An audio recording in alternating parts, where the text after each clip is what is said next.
Baik, Assalamualaikum warahmatullahi wabarakatuh. Baik lagi di 107,7 FM Suara Pendidikan Merdeka SPM Radio. Bisa juga dilihat di channel YouTube Suara Pendidikan Merdeka. Masih sama Periansa hari ini di program Bincang Alumni. Namun bukan alumni nih yang Periansa wawancarain, tapi masih menjadi murid dari SMA Negeri 1 Cijeruk yang waktu itu pernah terkenal dan fenomenal. Siapa sih dia? Dika. Tepuk tangan dulu dong buat Dika. Walaupun berdua kita tepuk tangan aja, Dika. Siap. Terima kasih buat penonton di sini. Padahal rame yang kita nggak berdua doang sebenarnya, tapi yang duduk di sini cuma berdua. Oke, nah kalian tuh kan cuma tahu sekilas Dika tuh siapa sih? Coba deh Dik perkenalan dulu dong di sana. Baik Kang, oke. Assalamualaikum warahmatullahi wabarakatuh. Perkenalkan, nama saya Dika Ambiar Rahman dari SMA Negeri 1 Cijeruk. Oke, kalau yang mau tahu alamat rumah ada di Lengis. Oke. Dan Dika waktu tahun 2021 alhamdulillah bisa mengharumkan nama Cijeruk, yaitu menjadi Purna Paskibraka Nasional tahun 2021, Kang. Wow, nasional. Ini keren banget. Dari dulu tuh aku cita-citanya pengen jadi paskibraka, tapi karena Tuhan tuh lebih sayang ke aku tuh masih mungil, jadi nggak lolos tuh ke paskibraka. Tapi walaupun demikian nggak lolos, alhamdulillah adik-adik kelasku ada yang lolos ke paskibraka. Nah, Dika ini kan paskibraka waktu itu, alhamdulillah dong, luar biasa banget bangganya kan. Alhamdulillah, Kang, luar biasa. Cerita sedikit dong waktu itu jadi paskibraka, gimana bangganya Dika waktu jadi paskibraka? Wah, luar biasa banget Kang ya. Kalau dibilang bangga itu nggak ada hitungannya. Nggak ada hitungannya. Nggak ada hitungannya gitu. Sampai bisa ibaratnya bisa ngebanggain orang tua itu sangat, sama Dika tuh sangat menyentuh hati banget gitu. Bisa membuat ukiran senyum di wajah orang tua tuh sangat luar biasa Kang. Sulit sekali itu. Senyumnya diukir-ukir sangat manis pasti ya. Nah, Dika setelah penugasan Dika di paskibraka, katanya Dika ini jadi ketua OSIS ya deh sama. Iya, alhamdulillah Kang. Nah, cerita dong Dika waktu jadi ketua OSIS itu gimana? Hambatan-hambatannya gimana dong? Oke, siap Kang. Awalnya yang pertama itu nggak nyangka Kang gitu. Nggak nyangka ya? Betul. Awalnya yang pertama itu dari paskibraka gitu, dan Dika langsung diajak untuk masuk OSIS ya. Di situ mungkin dilihat oleh Wakasek dan Kepsek gitu. Dan Dika di situ mengikuti OSIS dulu, ada yang namanya LDKS, latihan dasar kepemimpinan siswa. Nah, di situ Dika latihan, dan mungkin di situ kita dinilai juga gitu, siapa yang cocok lah buat jadi calon ketos dan waketos. Nah, di situ ada yang penilaiannya dari tim luar. Dan di situ pada bulan sekarang sama bulan Oktober tepatnya, Dika ada pemilihan calon ketos dan waketos. Nah, yang baru nih? Iya, yang baru. Nah, dan gak kerasa juga ya, padahal baru kemarin gitu Oktober. Baru kemarin? Iya. Enggak, sebenarnya udah setahun sih, Dik. Iya. Dan gak kerasa udah setahun lagi gitu. Jadi Dika, wah ini pergantian juga gitu. Karena jujur aja di OSIS tuh banyak pengalaman yang Dika lewatin, banyak pembelajaran dan ilmu-ilmu yang Dika ambil dari suatu yang namanya organisasi gitu. Adanya saling tukar pikiran dan saling belajar satu sama lain di situ Kang. Iya, betul. Nah, Dika pas jadi ketua OSIS nih atas kemauan sendiri atau karena emang disuruh-suruh sama orang? Kan jadi ketua OSIS nih, ada penilaiannya katanya tadi.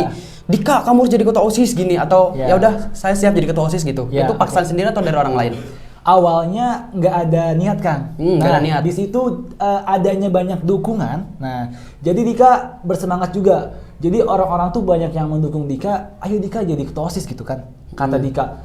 Oke, kan kita nggak tahu kan kalau kita nggak mencoba seberapa besar kita bisa memimpin suatu atau sekelompok orang yang ada di SMA Negeri 1 Cijeruk ini, para siswanya gitu. Di situ Dika berani mencoba, berani aja. Di situ Dika akhirnya mau dengan niat sendiri menjadi ketua OSIS. Oke. Ya. Nah, strategi apa aja tuh waktu itu Dika waktu mempromosikan diri Dika? Oh, ini loh Dika calon ketua OSIS, programnya ini. Strateginya apa aja, Dik? Oke. Yang pertama itu Dika itu memaparkan tentang visi misi juga program kita tentang untuk kemajuan SMA Negeri 1 Cijeruk. Dengan waktu itu Dika mempunyai wakil juga Kang ya. Ada satu perempuan dari kelas 12 MIPA 1 yang namanya Faiza gitu.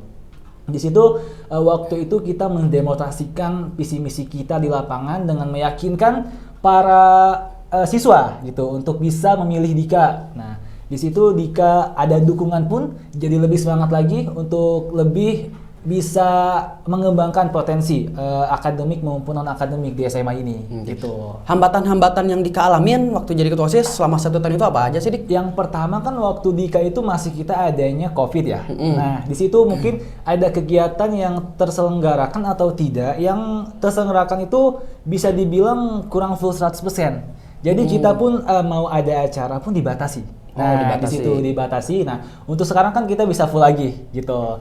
Nah, mungkin untuk sekarang Ketos dan Wakatos sekarang mungkin bisa menjalankan program kerjanya, dan Dika ingin sih ada program kerja yang belum terjalan bisa dijalankan oleh mereka. Oh, jadi gitu. program Dika yang belum terjalankan Ya. kemarin bisa diteruskan sama betul. penerusnya gitu. Calon-calon. Ya. Nah, Dik, aku mau nanya. Iya.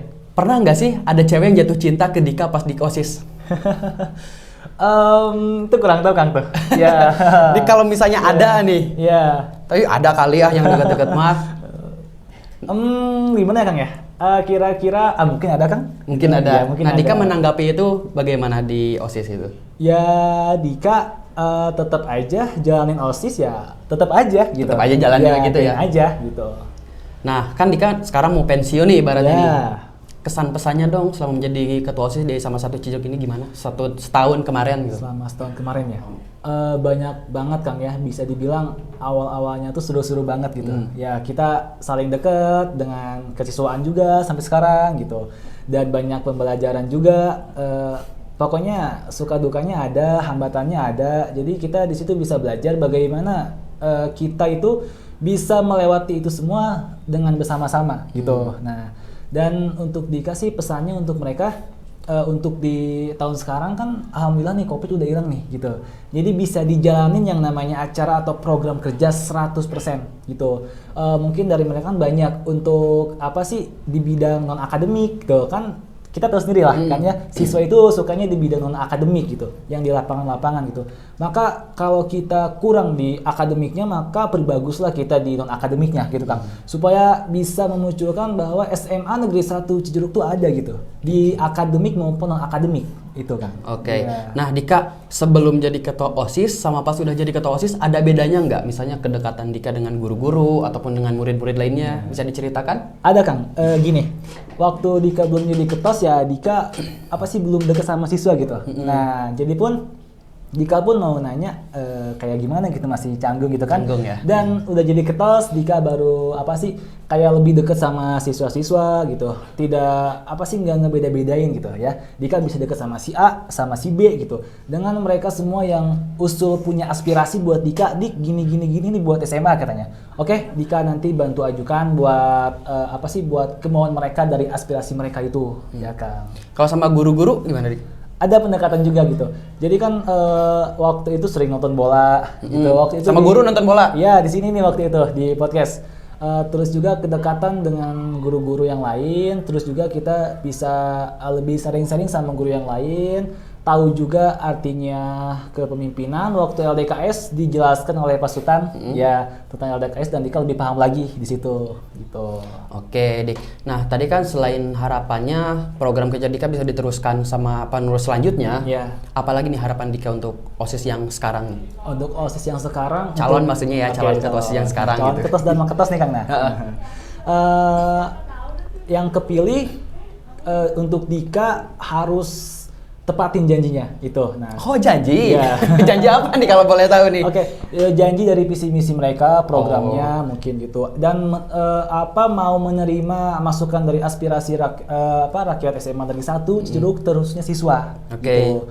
Mereka mungkin banyak nanti di masa ini banyak kemauan dan harus bisa menampung semua gitu. Nah, Oke. bisa diolah lagi oleh mereka mana yang bisa dijalankan, mana yang tidak gitu. Dan itu pun harus berkonsultasi dengan waka kesiswaan itu, dan Kepsek pun sama di situ Kang.